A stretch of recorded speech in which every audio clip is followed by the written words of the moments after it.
Clinical four-quarter performance, wasn't it? It must have been really pleasing for you.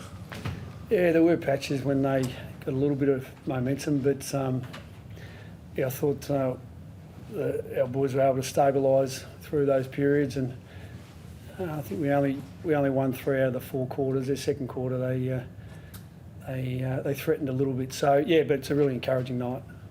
And I guess after what happened last week, you had a big lead last week as well. Was that something that played into it this week for the players to really stay sharp and not let up, I guess? A little bit. I mean, the circumstances around some of those occasions when the opposition get a run on, whether it's us or another team, when you sort of dig deep into why. Last week we lost 2 key defenders, and our 3rd key defender in Ryan Gardner probably shouldn't have been out there because he was limping around with a crooked toe and a bit of an ankle, and so if you're going to lose any players, the key backs are the worst because they usually stay out there the whole game or most of the game. So then when you've got to buffer that and ask players to spend more game time that they're not used to, it can take its toll. So there's a lot of fatigue in the second half last week, and we still felt like we should have been able to stabilise and win it. But GWS, they're a pretty good side. So the circumstances around that are a bit different.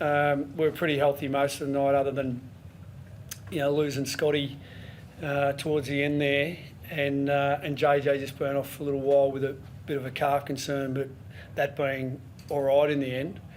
So it enables you to run out the game and at least do things with role players to pull levers and get your layers in place, so you're not as it's not as worrisome. But yeah, it was an important night because the Tigers, especially when you consider what they did at the end of the Hawthorn game, it was pretty impressive.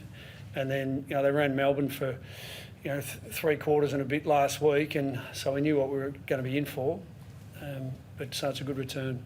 Do you think it was the most complete 4-quarter performance of the season tonight, considering all the things you just mentioned there?